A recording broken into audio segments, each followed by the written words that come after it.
and the other, there's nothing to be concrete about. That's right, yeah, exactly. It's all sort of a jokey thing, isn't it, Yeah. really? Yes, I appreciate that. Yes. I mean, you can't put your finger on it, you can't identify anything, gets out of it, that feeling. There's something really right about that, you know? And you don't know why. Yes, yeah. It doesn't make sense, does it? Not in thought anyway. No. But in another way, it feels much more comfortable. That's good, excellent. Yeah, so I'm beginning to move into a different dimension, as you might say. Yeah. A much more comfortable one. Because the conditions of this manifest world are not there. That's a bit of freedom. That's right. It. Yeah. That's why it's so comfortable. There's nothing to fear. Johnny, well done. Well done.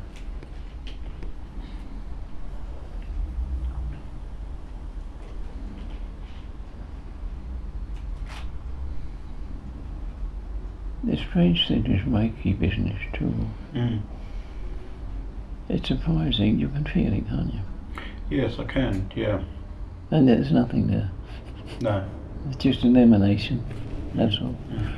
And yet you can sense it. Yeah. That's right. Almost as though it's physical going into the body. Yes, that's right. But looking into it, it's used more than just for healing. It's just yes, there's more than that, because there's a harmony goes with it. That's right. Yeah. That's right. So I'm gonna continue. It's worth following. Yeah. It's worth following because there's so much more to observe in this, by feeling, not by sight, obviously. Yes. So that we begin to appreciate the what I call the language of it. There's different times. There's so subtle variations in feeling that's almost like a language in itself. Yes. Yeah. And each has its own meanings, as you might say, and you begin to appreciate them for what they are. Yeah. You couldn't classify them in any way, but you know by the experience itself. There's an innate knowing. Yes. That's right. Those are the areas that they're working on. Those images of like water fountains. Very much so, very much of that nature, very much. Like It's a flowing out, but not in this way, but that way. Yes, that's right, yeah. Yeah, that's right. And it was like the sun was rising inside my head. That's right, yes, and the light from it emanating all around. That's right, yeah. Yeah, very much good description. Excellent.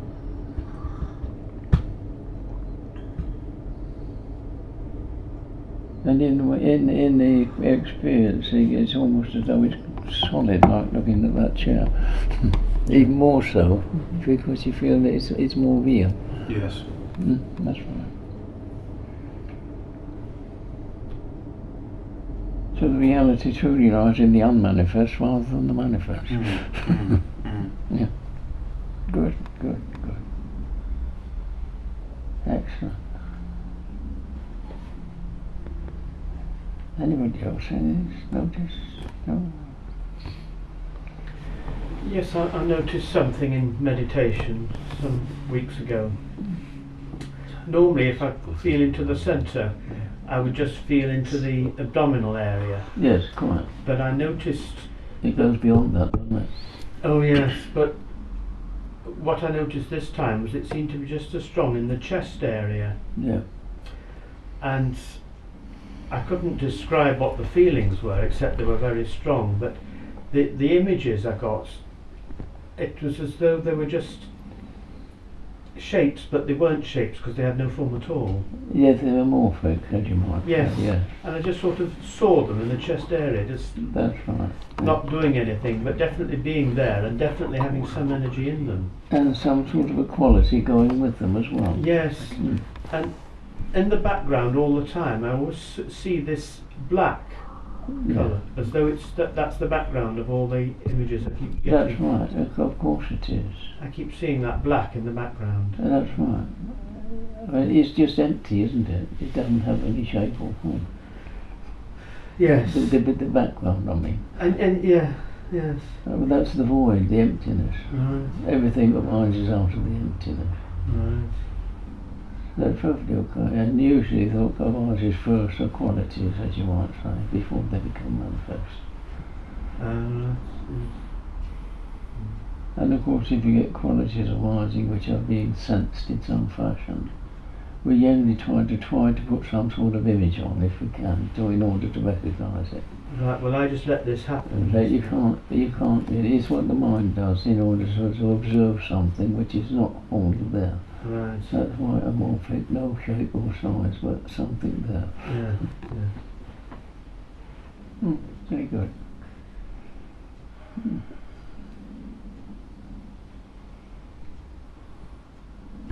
This is what makes it also difficult. You're moving into areas of consciousness which do not require any form of understanding in thought.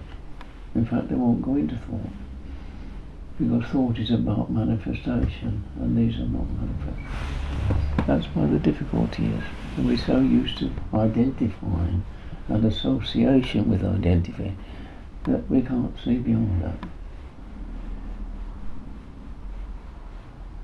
And yet it's always there. It was there before the manifestation took place. Mm-hmm. That's the bit we have to find. It's not the bit about self. Where's self? Could you tell me where self is? No such thing. It's just because there's an association of this and that, whatever it may be, then there must be a self that's looking. But consciousness itself can't exist unless someone is being conscious, or something to be conscious of. Of course it can be.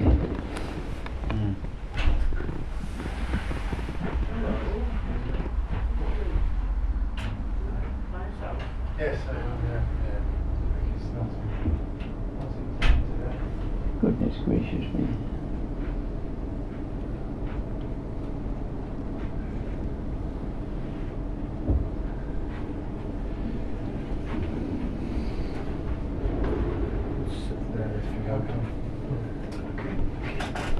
Russell? Hi there. How's it going? Fine, thank you. Good. Not too bad at all.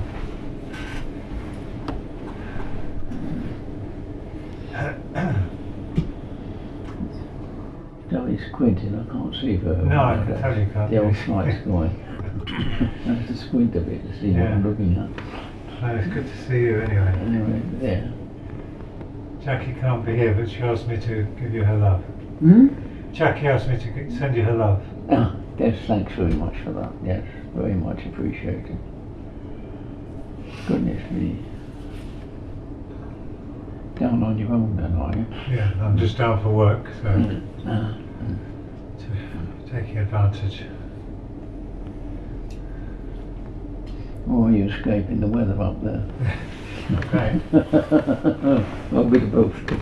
Well, quite white. Okay.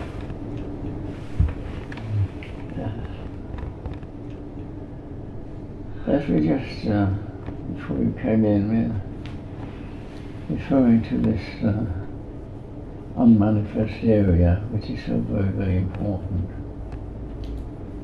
and why we can't see it, because we're so accustomed to identity and association with identity that we can't see that which is not manifest, and yet we live it all the time and feeling.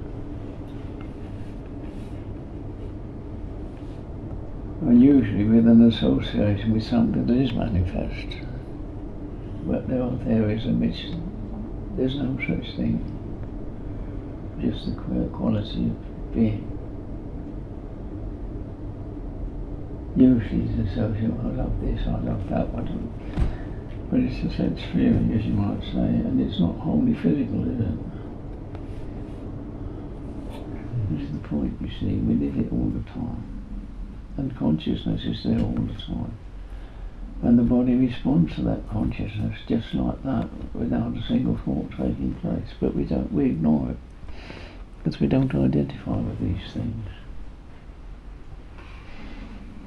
As I say, like driving, who drives? You? Buddhist consciousness. It's consciousness, isn't it? Because you're not really thinking about what you're doing, are you? It gets you safety from A to B, just like that. And the body responding to whatever's observed, it responds. And not a single thought. Yet we're so impressed that thinking is so important, and it's not. There's no experience in thought, but in experience there's a sense of security or knowing.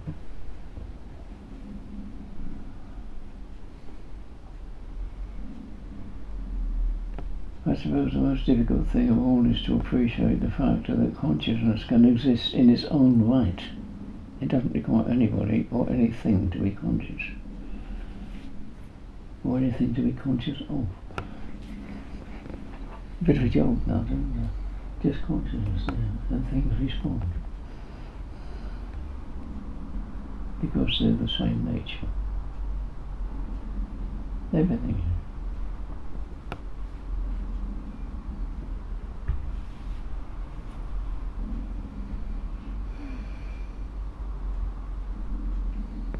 It's the life force itself, as you might try, the constructing energy.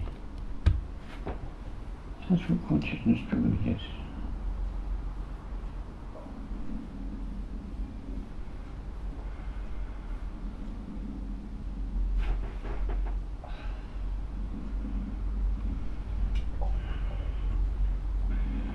It makes no demands of any kind.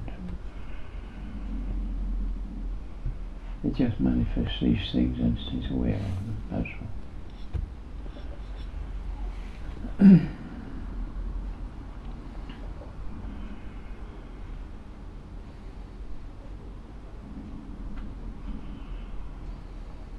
Everybody's so busy doing this, that, something else. They must do this, they must do that, what the deal is.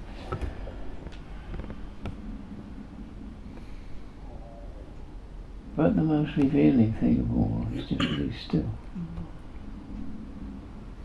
and quiet, if only for a little while. Then we begin to get closer to our true nature and to be more conscious and see things in depth rather than just so superficial. By looking at the nature behind what appears to be happening. Totally different picture.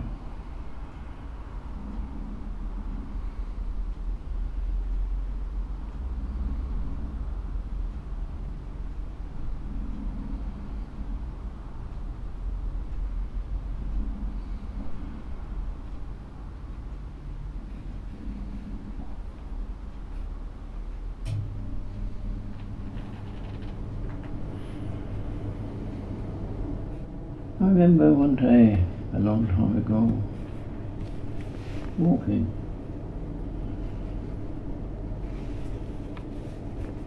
and came across a pool deep within the stream in the forest.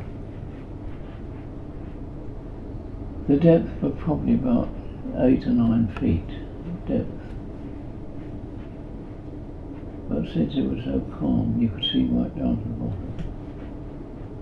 See fishes, just crayfish wandering around the water. It's clear as sun. Just an example, if you're just quietly still and everything's quiet, you see deeper and see the depth of things, and not just, what you might say, a troubled surface.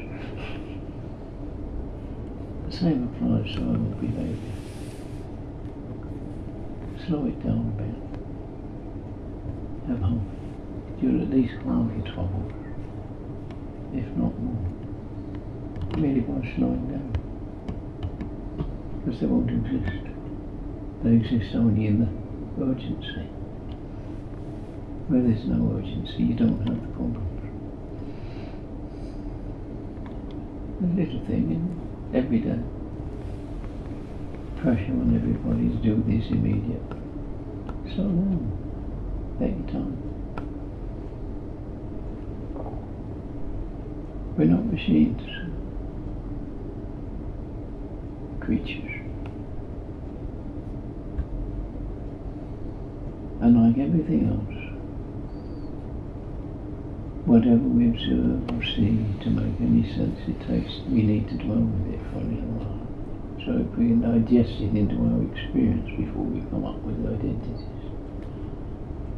Like your food you eat, it takes an hour or two to digest and go to do its work.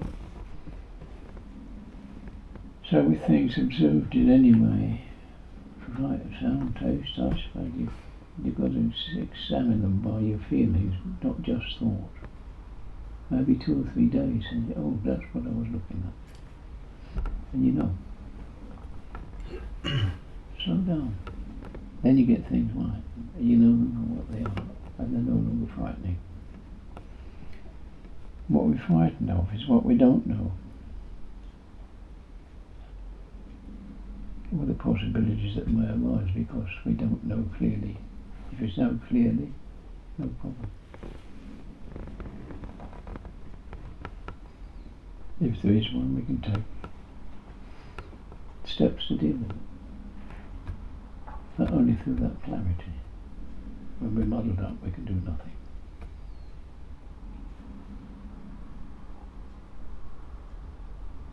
You don't need to take control of things which are running out of control and have done for years. Take control. The joke is we all think we are in control.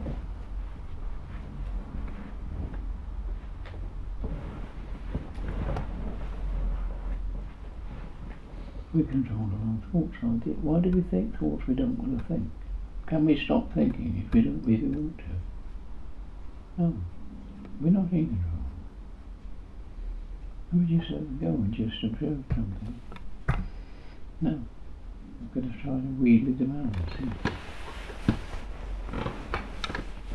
what ideas we come up about with things, not what are they really looking at. Create new worlds all the time. Imagination. Mainly based upon falsities of the past.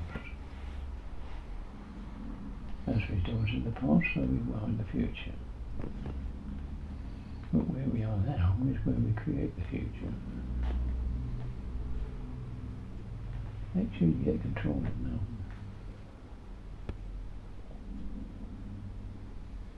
Slow down.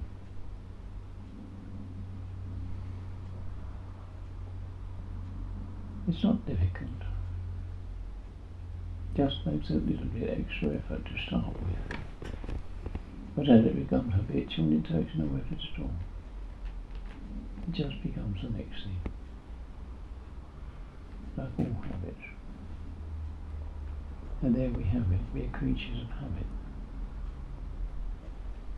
And we're so immured in the habit of thinking. And in fact, the encouragement to think still more. We're going wrong all the time because it's taken us away from truth in every direction. There's no truth in any thought or idea. It needs to be recognised. There's no word of truth anywhere you find. Wherever you find one that says this is truth, you find another one saying it's not. Or this is the truth and that's what this is. You see it every day, politically, religiously. This was the only truth. The other one's all rubbish. It's so commonplace. We're fooled by it all the time. Don't look beyond it. If I can experience it, it must be truth because I know it by my own experience. Not by my own thought, but my experience, which is in feeling. That you can't deny. And no way can change it. Thoughts and ideas can always be changed. What we call brainwash. Quite common brainwash people from this idea to that. It's done commonly all the time, unknowingly to the recipient,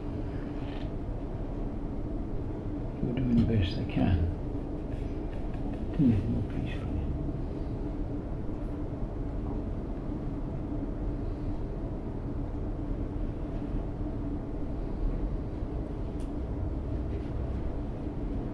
This is why it is, you see, the philosophers of old have never got anywhere. Because they're trusted in thought. It's never in thought. There's no truth. Always untruth in thought. Reality lies in experience. Totally different thing.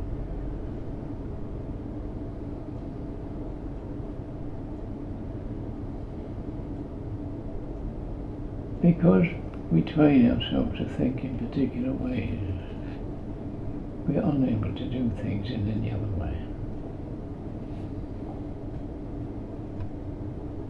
Yet the mind, the thought mind as well, doesn't need any preparation.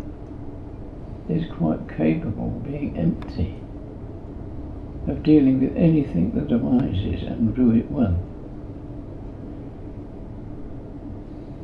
Because if it's empty of all thoughts and ideas, then consciousness itself, which knows more truly, can deal with it. There we have a different kind of mind. The true mind that knows it all. Thought mind knows nothing. Consciousness knows everything. That's why it usually gets it wrong. But you can only use that through your thought area by emptying it. The thoughts, ideas, concepts. Then consciousness can rise and deal with things without any trouble at all. Strange, isn't it? Each one of us is capable of doing that. If we can only take the courage to let it. It does take courage, because you're familiar with being what you are, how you are. It seems to be perfectly natural. It's been there so long. But in truth it's very unnatural. To be wholly conscious is the true nature of things, not to think about them and to hide consciousness away where it's unworkable.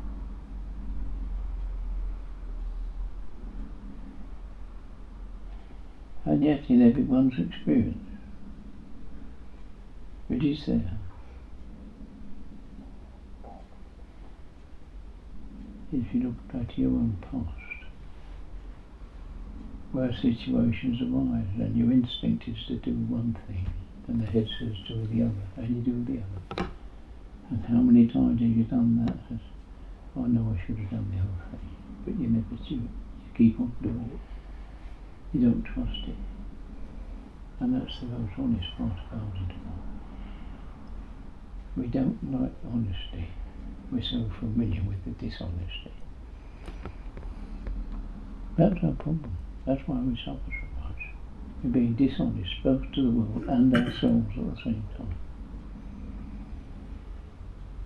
We don't give credence. And of course we blame the rest of the world for our problems. Never be nice. The source lies within ourselves and not out there at all.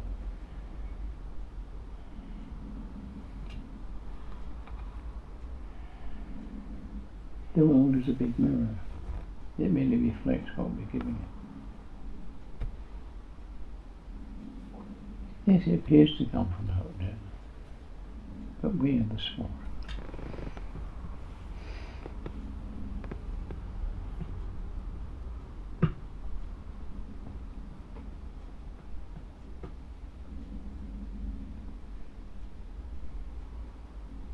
There's one thing that needs to be recognised above all else.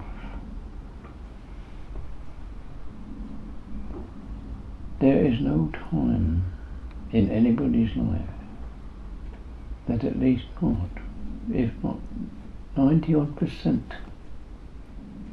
of your activities, physically, in thought or emotion, are not shared by others.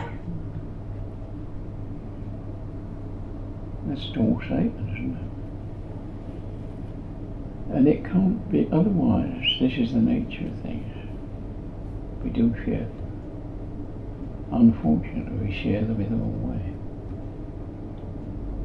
And we're so used to it, we don't even know we're doing it.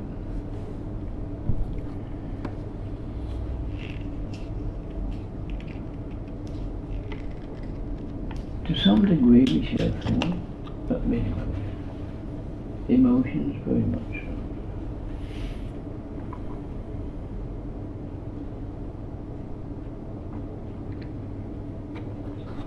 Emotions, now there we have very much so.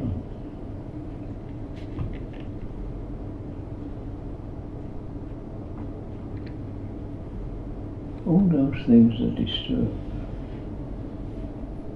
jealousies, irrationality, irritation, anger. When you're in the presence of anyone with any of those things, or even hatefulness or aversion, we're in the presence of people who have these. Do we not pick them up ourselves? Do we not carry them for hours, maybe? Pass them on to other people at the same time? We do, don't we? So you don't have control over them. And many times we do things, perhaps in anger or irritation, which we regret afterwards. But when we regret, we're in a different state of mind, aren't we? We're much more calm. I shouldn't have done that. I wasn't myself when I did it. But it still keeps going on regardless. We notice it from time to time, but that's when we don't do anything about it. But at the same token, if we can release ourselves from all of these differing conditions and be unconditioned, therefore at peace, then we can share that peace with others at the same time, because it's there. We're all of us like this bulb up here. Gives light and heat. That's all it can do. It shines out right across the room. A little bit of heat also penetrates that. Small that may be, it may not be noticed, but it's there. The same with this, getting emotionally aroused in any way at all. This becomes in condition with that feeling, and that feeling is spread out all around.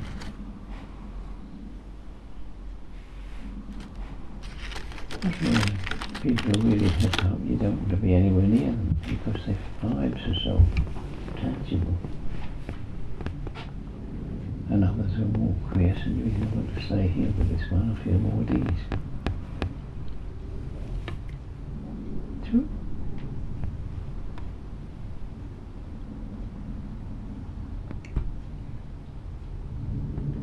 Our basic nature is to be more at ease, to be open. Not to be hiding behind things. Don't need a facade to show people like a crab with a huge hard shell and soft underneath. Just quiet, gentle, that's all. You find there's a power in that which is beyond all other things. Surprisingly. It doesn't get up. So it's much more resilient. All the rest are hard knocks. They do hurt.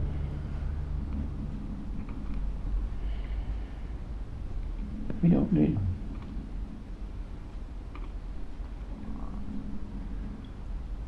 If we can only learn to be quiet and still for a few minutes, if it's only a few minutes a day, we can begin to see in depth, to be much more fully conscious of the nature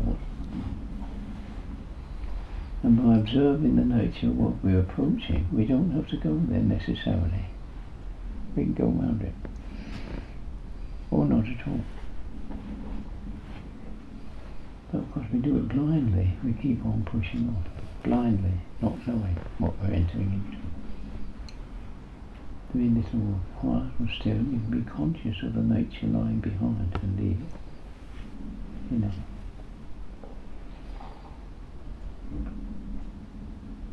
The signs are always there. The one thing you can be sure of is this. People, as we know, identities, this, that, something else. Yes, to some degree. But they're mammals, animals. And they share a great deal with animals. Yes. Surprising, isn't it? If you have the eye to see, observe animals in their behaviour. They don't talk as we do.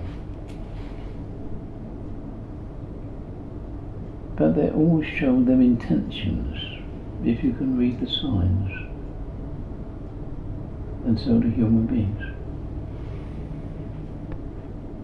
You can spot somebody coming to con you, if you can read the signs.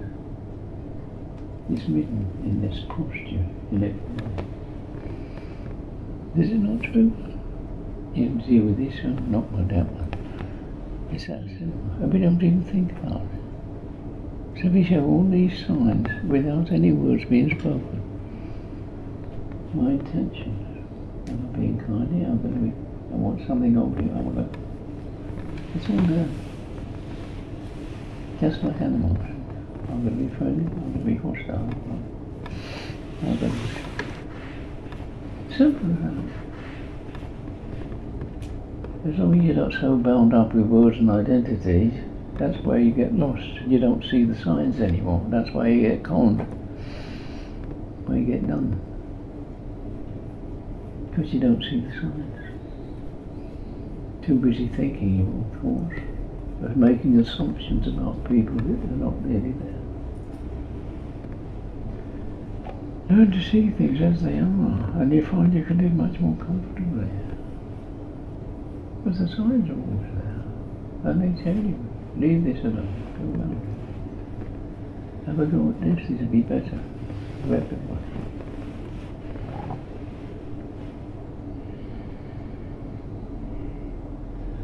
Observe it and you'll see for yourself that this is true.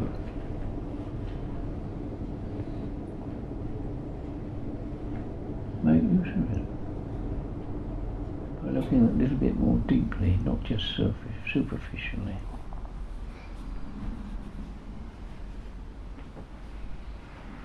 We live in a world of deceit. Constantly changing to some degree, yes. But it never doesn't necessarily change from deceit to honesty. Very, very rarely does that occur. Just a further deceit, that's all. The highways and byways are like a many-branched tree. Be wary, careful. Slow down and take a closer look. You can live more safely.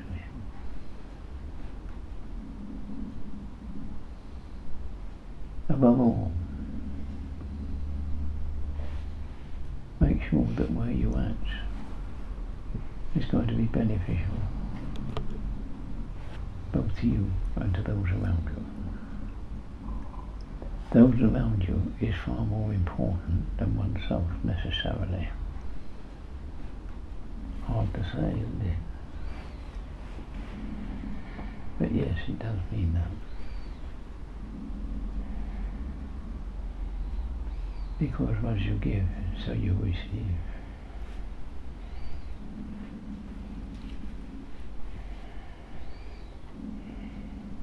If you give emotional aspects out, verbally, physically, emotion, whatever they may be, then that's what you experience, and what you get the reflection back. You get a friendliness and caring, then that's what you can comes through you and reflects back. Learn to use it.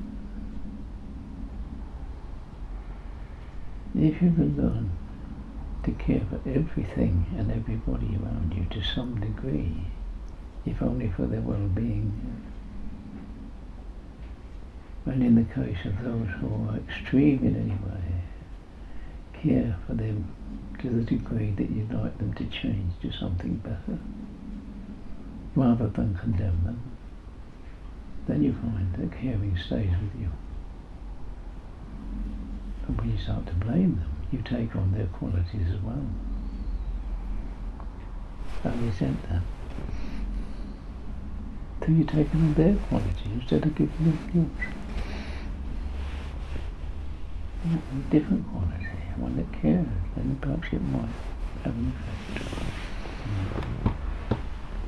But it certainly does on yourself. To care for all, for the benefit of all, then you can get peace. That's the trouble in the world. We're looking after ourselves and not too concerned about the others. If anything, we condemn them, they shouldn't be doing this, they shouldn't. We're upsetting ourselves by that condemnation. We shouldn't be. I'm not at peace. I'm at peace. Yeah, caring very much for their condition. Have a look at it, see if it's not true. Whatever you give is what you are. Make sure you give the right things, and they will reflect it back. Very simple, isn't it? It doesn't matter if you only start in thought, which are ineffective. It doesn't matter. They're a start. And gradually will move into doing and feeling, and then it is effective. Because that's where the emanation comes up. To be concerned with the state of everything around you, for its well-being, is to mature. Make sure that your own well-being is well-founded. That's why we're at war with everything usually, because we're at war with everything. The war's in here, and we're trying to share it with others. The peace can be in here and share it with others. It's simple as that. And that, truly speaking, is the basic nature, to care, to become, to grow, to nurture. This is love. To nurture is to love, to care, deeply. Endeavour to bring some of that back for everything around you. Even inanimate objects, so that don't get knocked about and handled more carefully, because that's a good place to practice on inanimate objects. So it becomes habitual to be kindly caring. Much easier to inanimate objects than it is to people. You're probably steamed up anymore.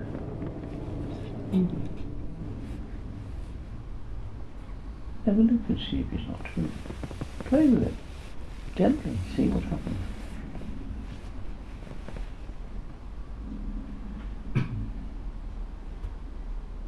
We see many creatures, insects in particular, as a damn nuisance. Be very, very careful, because without them, your well-being perhaps wouldn't exist.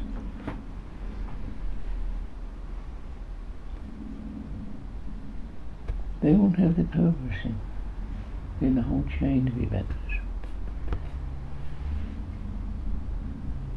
Like bees, for instance, you wouldn't get far without bees because they pollinate your food, so it can you produce more seeds of bees. and so on and so forth. You check up in the morning for whether this is controlling that and that's controlling this and something else. There's an association way down to the tiniest to the greatest. So we should be glad that they're not say they're a damn nuisance. They're showing us something we can learn from them all. And see, there's an association. They all live in the area of consciousness. That's what they live for, to bring harmony with everything, not disharmony. If we happen to be in the wrong place at the wrong time, that's unfortunate. We should be more careful. Nature controls itself to that degree. If there's an overabundance, it will get dealt with. We don't have to do it. You might well say that's the same thing with people. We get an overabundance, we have wars and kill them off. Do we not? It's going on all the time. And we deplore it. Because there's too many. Something has to be done.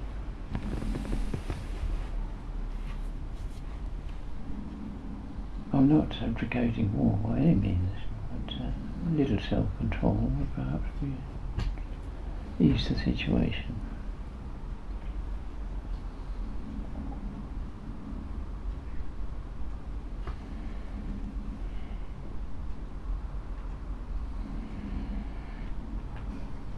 It's an interesting fact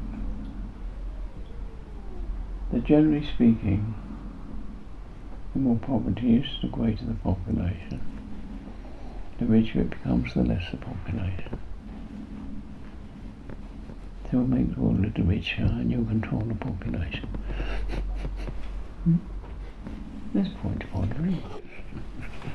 They can afford to have other interests. Just an observation.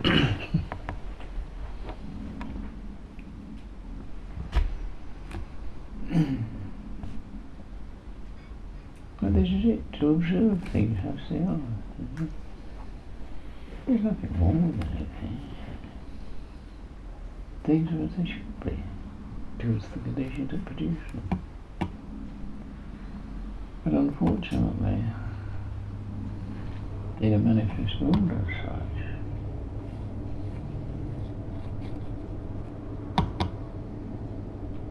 with the wrong ideas, the wrong way of going about it, we don't understand there's a perfection in everything.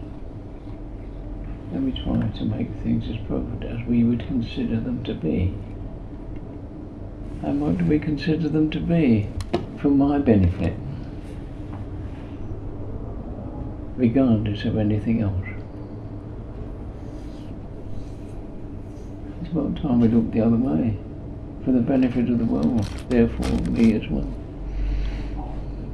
Not me, without thought for the rest of the world. And that includes plant life as well as people and animals. Because if you look around her, they say the man, the great creator, in fact man is the great destroyer. We're using up material so fast it's unbelievable.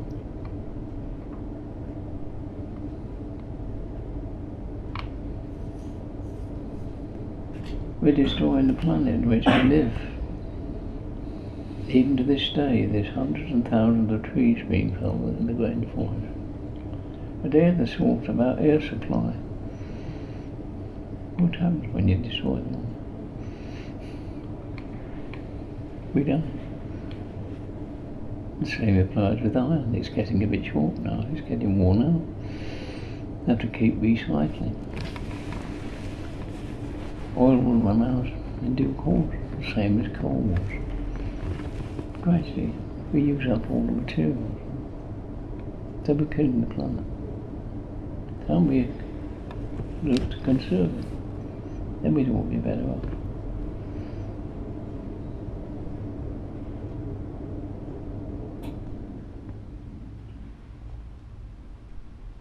It's a bit, as you might say, like a biblical sense. That God created the world and then put man to enjoy it and to manage it.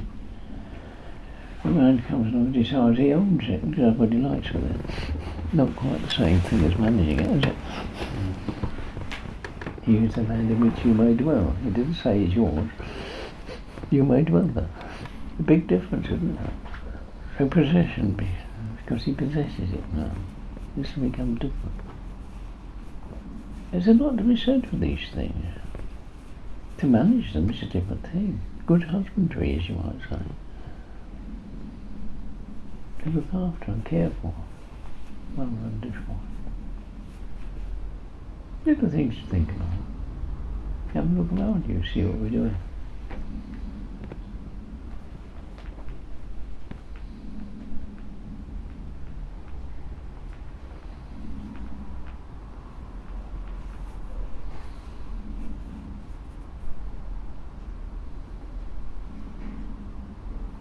Most of the things that we invent bring about the destruction of something else.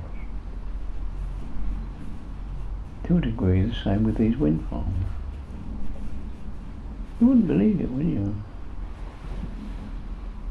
They're interfering with the nature of certain night creatures. Bats, for instance.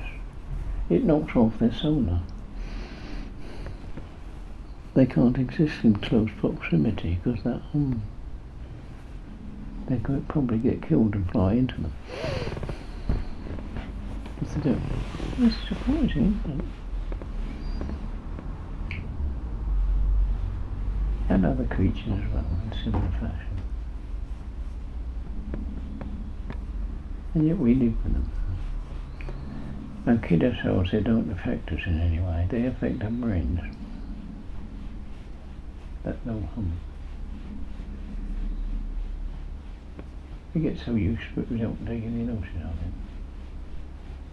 But it makes us irrational, unable to see things more clearly. Produces that aspect of ignorance. Mechanically. As if you don't do enough of it ourselves, by deliberation, hiding ourselves away from things and wanting them to be different.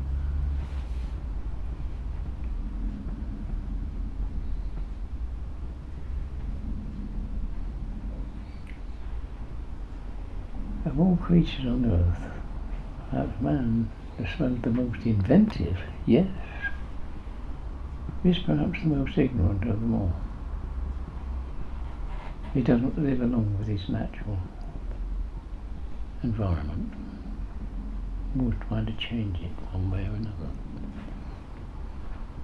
Instead of going along with it, he goes against it. Even turning night into day in order to make more profit.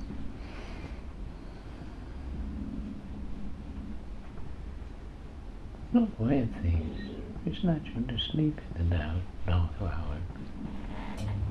To some degree in winter time to have to close down, not be so energetic. But oh no, we have to be even more energetic.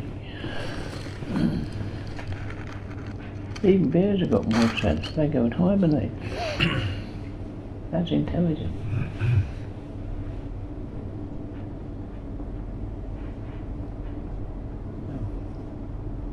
We have to keep pushing and pushing and pushing to the utter limits. And who are the ones that suffer? Ourselves. Yes, we suffer for our own doings. But we want more and more and more. Never realising when we've got enough.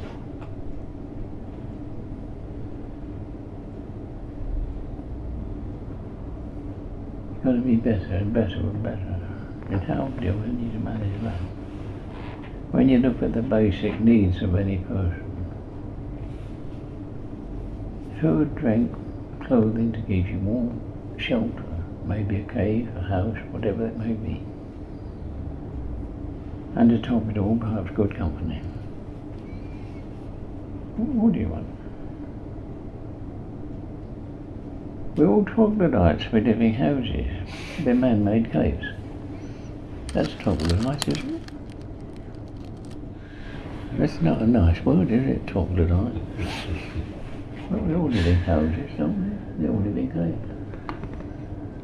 We make them to our own measure, made to measure. That's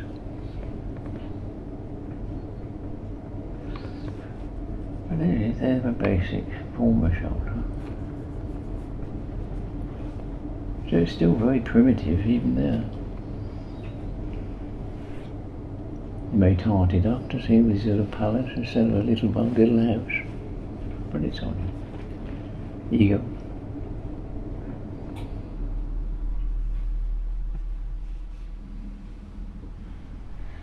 Utensils we use, do they have to be silver, gold, or just plain, ordinary, everyday crockery or china? Drive cars, do they have to be Rolls Royce and Mercedes or whatever, Lamborghinis?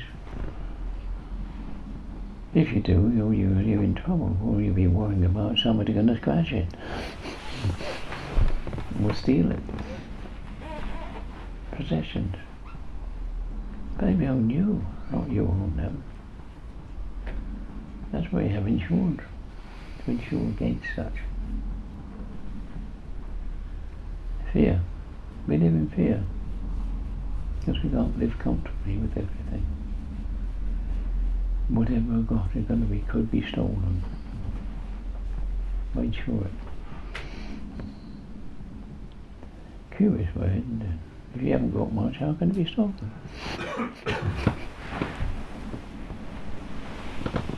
So some of the richest people in the world are those with very little. There's nothing to steal from them, and yet they can live quite contentedly on sufficient. And we not learn from that. You don't need a lot of things to be happy. You can be content with just insufficient for your needs.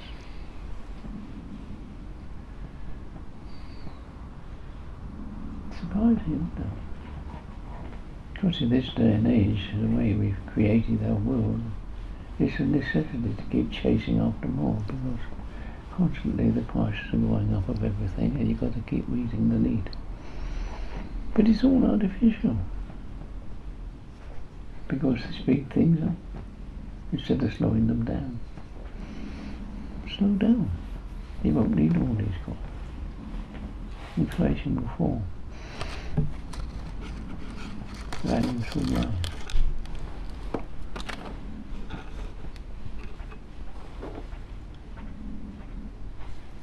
We live in fourth world. Here's a little thing to be thinking about. In today's world, I don't know of any country in the world today that isn't already in debt by borrowing money. Now, if they're all borrowing money, who do they borrow it from? One another? Or is it something false that doesn't exist? It's just a concept, an idea. Bit of a puzzle, isn't it? Does it really exist in that sense of value? Yet we're chasing after it. You need that. You need it to get along with. Bit of a joke, isn't it? Everybody's living in debt.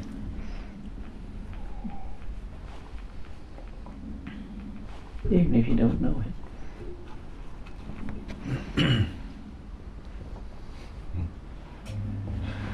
Funny old world, isn't it? But that's the falsity of it all. It's all ideology. I've got some notes in my pocket. There was a 10 and a couple of 20s there.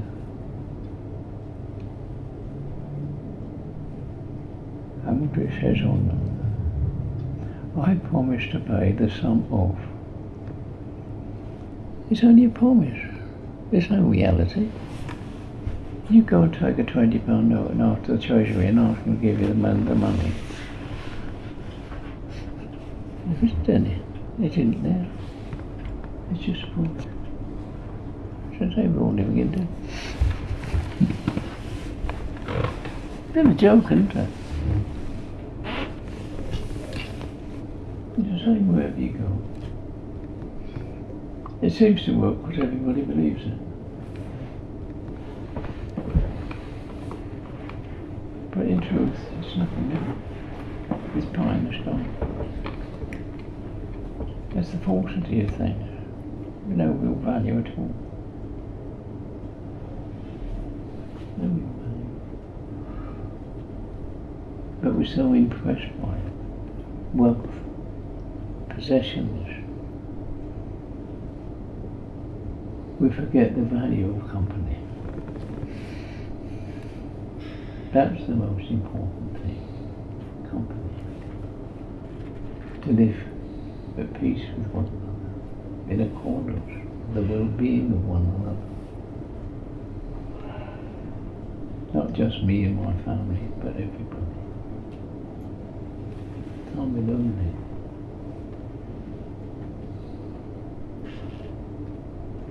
There's no reason why we shouldn't look to the benefit of others, because we all suffer. In this sense, we share our feelings. People who are joyful, we share their joy. People in dire straits, we share those dire straits with them as well. Do we not? Can you look at somebody who's desperate and not feel desperate yourself? Look at somebody who's content and not feel content with them? Somebody who's elated and share momentarily that elation? They mean so much. And we can't not do this. Why? What do we share? Feelings. Are they the most important thing? The way we feel and sense. It's time we recognise this. That the poorest of the poor, they mean a lot to me because I feel their poverty. The same with some of the richest of all, I feel sorry for them. Because they see themselves above all the others, and they're lonely. They are lonely. Because all they have lived is fear that somebody's going to take it away. Those with nothing have no such fear. They'd be more stable. But whenever we feel, whatever it is, we feel, and we share, and we can't not. And this is the basis that if I, as a separate entity, can in fact control this sense of well-being which remains constant, that share would perhaps help others to be a little more constant too. Point on it. Is it truly selfish after all? But for the benefit of all. This is what the Buddha meant.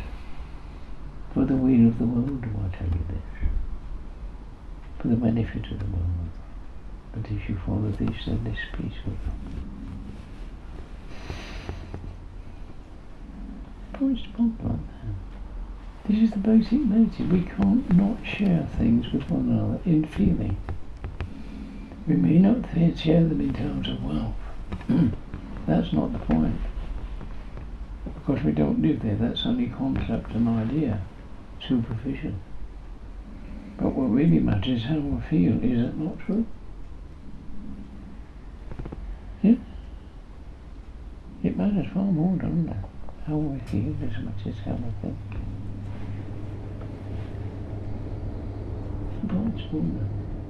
Look at this area. Learn to live in it. Then you see things more clearly for what they really are. And you see so much in the world which is not as it should be. And yet, since it's all part of the conditioning, it's as it is in reality.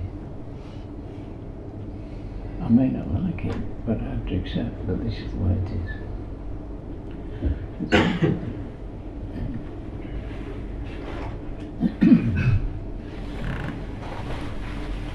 But there is that perfection. Due to these conditions, then there is only that which is.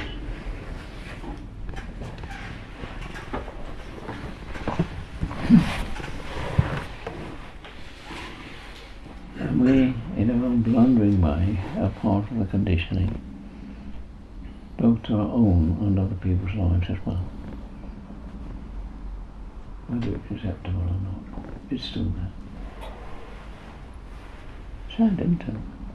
This is our ignorance in the fact that we don't really appreciate how much each one of them, what we do, and the ripples that go on, how far it reaches to other people, the other side of the world. And they do. They don't know. All part of the system. But if we can learn to take control of our little bit of it, and get it as near-wise as we can, then everything around us benefits. In many different areas of which you're not aware. Because as we do, we become appreciative and in connection with higher realms of existence. Terms of higher areas of consciousness and well-being. And that helps them to communicate to the earth through us, which otherwise would not be noticed. Also, those who have managed to achieve these things on death will move into heaven states and further on, if not by directly entering into the higher realms. So that we get a flow begin to take place.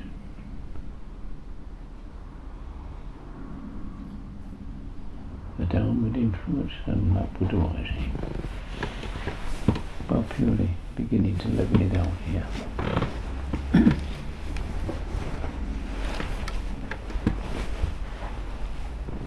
So we become parts, as you might say, of influences that influence the influenced. That's a long way, isn't it?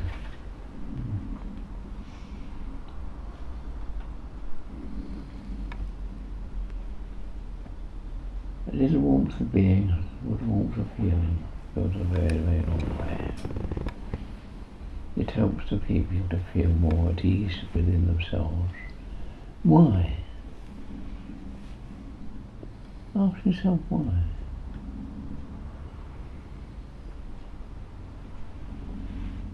When you're able, such as we are now, you sit in the room with other people here. You can drop all aside the facade you place the world with, and just be yourself. And feel at home within yourself. At home. Did you not feel that before? No, you didn't. You're driving yourself, trying to push this way, that way, another way. But you don't have to do anything, you just feel at home. Without making any effort at all whatsoever. Is this therefore not your natural state of being? Without effort, you're just what you are. Reasonably contented in the moment, without any addition or lessening. Is that true? Yeah. Have a look.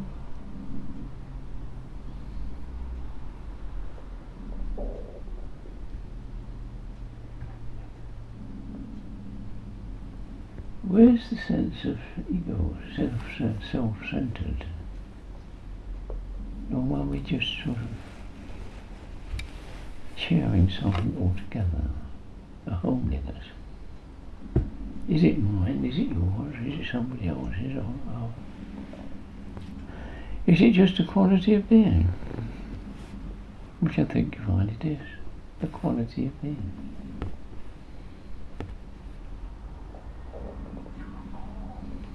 It's interesting, isn't it? Now when you look, in every day, I want this, I don't want that.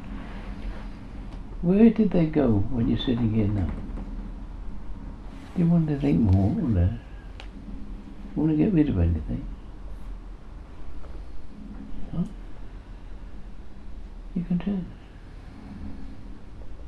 So those things disappeared, grasping, all goes and disappear. So you're unconditioned. That's why there's no further want or additional. Is it? Is that not your natural state? It's a good thing we can be with it for a little while, so we get the taste of it without conditions. You know, it's much more profitable altogether. And you can live with yourself more peacefully. You don't have to drive yourself anymore. At least when you're here. Why not take company anywhere else? It could be, if you allowed yourself to relax. Just to relax.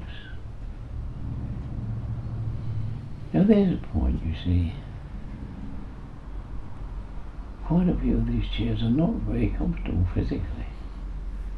But you're not noticing that because you feel inwardly you feel comfortable. It's a joke, isn't it? Inwardly I feel comfortable, yet when I look at it, the body's not very comfortable after all. Bit of a joke, isn't it? So are we therefore in a different dimension? Sort of within this sense feeling of a homeliness doesn't require a body.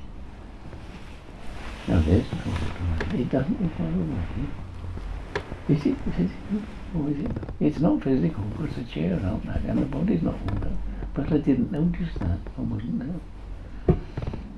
Huh? Bit of a joke, isn't it? Is that consciousness of this quality the essence of oneself? No, we're getting somewhere. It is. That quality of being, that's what we are in consciousness, not in physicality at all. But we put everything down to physicality because that's the way we live in the physical world. We are not altogether physical at all. We're spirit. And it's in that spirit of quality, well-being, that is where and truly what we are. By grasping it, anything else takes us away from it. It does, it takes us away. And we begin to suffer. Then we start struggling in a worldly way to achieve a degree of peace again. But you can't do it in a worldly way. You have to let the world go in order to be it. Don't struggle in the world. Let yourself fall back into this. Good thing. This way you begin to see things more clearly. And as things arise and fall, you say, oh, I didn't realise I knew that. And you begin to see the truth behind everything. And this is what this is all about. To experience without thought. Without concepts, without ideas. It's just to experience in your own. Ah, I know. You don't have to do very much. You can in fact take that quality into the rest of the world and live it. Merely paying lip service to the world in order to get your wherewithal. In order that you can come back to this and contemplate the reality. Bit of a joke really. It helps to be more mindful in the doing and learn from the doing. This is no way to go. But unfortunately, since we live in this world and have to maintain physicality, then we have to do it. that we have to live in two worlds. One in the physical world of duality, and the other in this sense of unity, which is not physical anymore. So we have to learn to live in both worlds to some degree, compatibly, so it can work together. And it can. Because if we can maintain this reasonable cultural aspect in doing anything at all in the world, then we find we're neither averse to these things. We don't have to strive too hard, but quietly and gently. And things get done just the same. And life flows much more smoothly and easily. You can work quite easily, do things physically without getting too steamed. You can have like and dislike. Oh yes. But accepting, yes, something like this in preference to that, yes, by all means. Nothing wrong with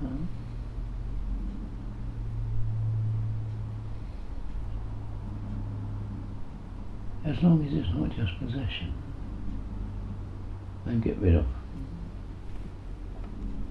Like and dislike are not quite the same thing. I don't have to pick it up if I dislike it. It's still there. I don't have to in any way say it's right or wrong. And if I like it, I don't have to possess it necessarily. I can enjoy it while it's there and leave it there. Oh.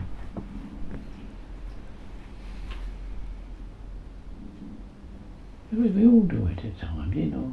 You perhaps go out for a day in the country. You know, enjoy the country. It's wonderful, lovely. It makes a nice change. You don't want to possess it, do you? There's no reason why you can't experience it, is there? Right, or dislike? Nothing wrong with them. In a mild way. As long as it's not possessing, steamed up about. Quietly, gently, things can be absorbed and taken in and accepted for not a problem. Goodness me, I think we'll have a little break, shall we? Do we have any volunteers to do the necessary? I'm sure we do. There we are, there's one already. In the meantime, chatter to your next door neighbour, if you can. Did anyone like that?